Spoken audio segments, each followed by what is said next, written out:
मेरा नाम है अली हमजा और मैं मुस्लिम कमेटी से हूँ। मैंने एक लड़की से शादी की थी, हिंदू लड़की से, मुस्लिम करके। अलबत्ता उससे एक मेरी बेटी पैदा हुई, तो अब वो मुझसे डिवोर्स मांगती हैं और वो बच्ची भी मांगती हैं। और वो कहती हैं कि इस बेटी को मैं साथ ले जाऊंगी और अपने मज़हब में कन्वर्ट दोबारा होना चाहती हूँ। अगर मैं बच्ची दे देता हूँ और वो अपने मज़हब में कन्वर्ट हो जाती है तो क्या मुझे गुनाह मिलेगा या नहीं मिलेगा? मतलब यही सवाल है। भाई साहब ने पूछा कि मैंने एक हिंदू लड़की से शादी की, फिर कहा कि शादी करने के पहले कन्वर्ट कर लिया। ये कहा कि बच्ची पैदा हो गया, अभी डिवोर्स चाहती है 1 साल बाद, और वो मेरी बच्ची को लेके आना चाहती, तो मैं क्या, इसकी जिम्मेदारी मेरी है? पहले ये पूछना चाहता अपने कन्वर्ट सही तरीके से किया, गलत तरीके से किया? सर कन्वर्ट पहले किया, पहले मुस्लिम किया कराची उपनौरी टाउन से। कन्वर्ट जो किए अपने, मैं कहता हूँ रिवर्ट सही तरीके से किए या गलत करे थे, मैं नहीं जानता हूँ। सही तरीका मतलब सही तालीमात दी कुरान मजीद की, असल में कुरान से मुतासिर हुए कि आपसे, आपका नाम क्या है? अली हमजा। अली हमजा। हो सकता है वो अली हमजा के इश्क में कन्वर्ट हो गई, बराबर ना? वो अल्लाह के इश्क में कन्वर्ट होना चाहिए, अल्लाह के रसूल के इश्क में कन्वर्ट होना चाहिए। आपके इश्क में कन्वर्ट हो गई तो मे भी आपकी गलती है। कन्वर्ट करके बच्ची पैदा हो गई, बच्ची को भी लेके जाएंगे टेंपल में, गलती किसकी है? अभी आप बोलिए मुझे, गलती किसकी? हाँ आपकी है। अब क्यों सवाल पूछ रहे फिर? सर ये सवाल तो है क्या? सवाल ये है, अभी ऑपरेशन हो गया, प्लास्टिक सर्जरी करने पड़ेगा। आप उनको मेरे कसट दिखाओ, मेरे वीडियो दिखाओ। सर आप 1 साल आपसे शादी की, आपको 100% पता कि नाम के लिए कन्वर्ट की, चलो हो तो गई कन्वर्ट, उस टाइम भी दावत नहीं की आपने, सही है क्या? नहीं, सच बोलो। सर आपका बयान लेट हुआ, वो सुने सुनिए मेरी बात, आई थी। सुने मेरी बात। आपने शादी कर ली, चलो कर ली, अल्हम्दुलिल्लाह। आपको पता था कि वो नाम के लिए कन्वर्ट हुई, उस टाइम तो अब सही दावत देने का था उसको, बराबर कि नहीं? बराबर। आपने बोले चलो कन्वर्ट हो गए, अभी गए भाड़ में, क्या फर्क पड़ता है? यानी आपने सूरे अल असर के 3रे पार्ट को वतवासौ बिल हक पे अमल नहीं किया, बराबर? बराबर। जन्नत में जाने के लिए वतवासौ बिल हक भी जरूरी है, अपने खुद के बीवी के साथ नहीं करा तो अल्लाह से पहले माफी मांगनी पड़ेगी। अभी प्लास्टिक सर्जरी करो, आप समझे ना?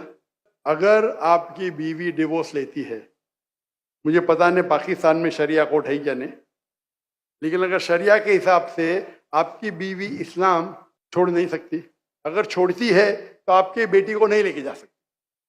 अगर वो मुस्लिम होती थी तो काजी फैसला करेगा बच्ची की उम्र क्या है, किसके हक में जाएंगे, लेकिन कोई भी काजी इस्लामिक कोर्ट में एक मुस्लिम लड़की को गैर मुस्लिम मर्द या औरत के पास नहीं भेज सकता।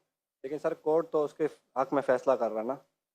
हाँ कोर्ट, पाकिस्तान का कोर्ट, पाकिस्तान का कोर्ट। मैं समझा पाकिस्तान तो शरीयत को फॉलो करती है। नहीं मैं समझा, ऐसा नहीं। नहीं मैं समझा। मलेशिया में माशाल्लाह, मलेशिया बहुत से केसेस होते, अगर कोई मुस्लिम बोला मुझे गैर मुस्लिम बनने का, नॉट अलाउड, अलाउड ही नहीं है। क्या बोलेंगे? आपको काउंसलिंग की जरूरत है। काउंसलर, आपने एक बार तय कर दिया मुसलमान हूं, अपनी मर्जी से तय कर दिया कि बोले मुझे गैर मुस्लिम बनने का, कैसा बन सकते भाई? काउंसलिंग, 6 महीना काउंसलिंग, फिर से आएगा, फिर से काउंसलिंग।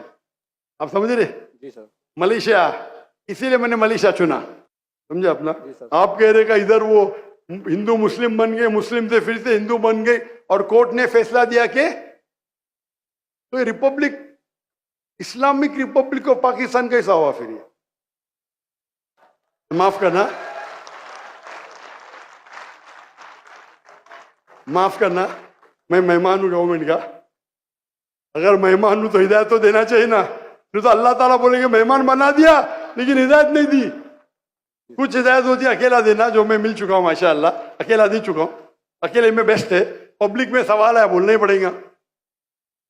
इस्लामिक अगर है, नाम का है तो छोड़ो, काम का है तो इस्लाम के अंदर इजाजत है ही नहीं। इस्लाम में मुस्लिम बन गए, अपने मर्जी से बने, अपने बंदूक तो नहीं रखा ना उसके सिर पे, बंदूक रखा तो फिर कैंसिल हो सकता है। लाइक मलेशिया में साबित कर दिया कि जबरदस्ती किए तो वापिस बन सकते हैं। बंदूक तो नहीं रखा ना? नहीं सर बिल्कुल। ना तो खलास। तो आपको जरा करने पड़ेगा। यहाँ वहाँ के मलेशिया में there is a federal court and Islamic court, माशाल्लाह। और मलेशिया में मुसलमान की तादाद सिर्फ 63%, 63%, लेकिन माशाल्लाह वोट बैंक है इस्लाम। तो जब मुझे 15 ममालिक से दावत आए आके यहाँ रहो, यहाँ रहो, वहाँ रहो, तब तय करूंगा ना मैं, बराबर कि नहीं? जी सर। डंके की चोट पे मेरे लिए खड़े रहते हैं, माशाल्लाह। 4 साल में 5 प्राइम मिनिस्टर, माशाल्लाह। तो अगर इस्लामिक शरिया है तो शरीयतन अगर एक औरत जो मुस्लिम है गैर मुस्लिम बनती है तो इजाजत है कि नहीं, वो अलग बात है। बच्चे को तो लेके नहीं जा सकती, समझे आप ना? यहाँ कुछ होंगे ना हायर कोर्ट, आपके लॉयर शायद स्ट्रांग नहीं होंगे, एक अच्छा इस्लामिक लॉयर करो, मैं भी लॉयर हूं, मैं इस्लाम का लॉयर हूं, समझे ना? जी सर। मैंने मलेशिया में जो मेरे खिलाफ वहां के मिनिस्टर लोग ने मेरे खिलाफ बात की, टेररिस्ट कहा मुझे, मैंने कोर्ट में लेके गया उनको। 1.52 मिलियन रिंगिट यानी $320,000 मिले मुझे। अदल मिनिस्टर, मैं तो आम इंसान हूं, जी सर। समझे ना? जी सर। मैंने शू कर दिया उनको, कैसा मुझे मेरे खिलाफ बात कर रहे हैं आप, डिफेमेशन केस। अल्हम्दुलिल्लाह आप भी अच्छे लॉयर करो, मैं तो मेरे लॉयर अच्छे थे लेकिन मैं खुद मेरी माशाल्लाह कोर्ट के अंदर में खुद मेरे लॉयर बोलते माशाल्लाह आपने क्या बात की, हमको तो बात करने की जरूरत ही नहीं पड़ी। पहली बार कोर्ट में मैंने बात किया, कमाई मिली $320,000। आप कन्वर्ट करो जरा कितना होगा, 10 करोड़ रुपया, 10 करोड़ रुपया मिला। सारे पैसे मैं डोनेट कर दिया फलस्तीन की कॉज के लिए, सारे पैसे। दुआ करता हूं कि आपका हलो, दुआ करता हूं कि अल्लाह ताला आपकी मदद करे, आपके और आपके बीवी को हिदायत दे ताकि सही रास्ते पे आ सके।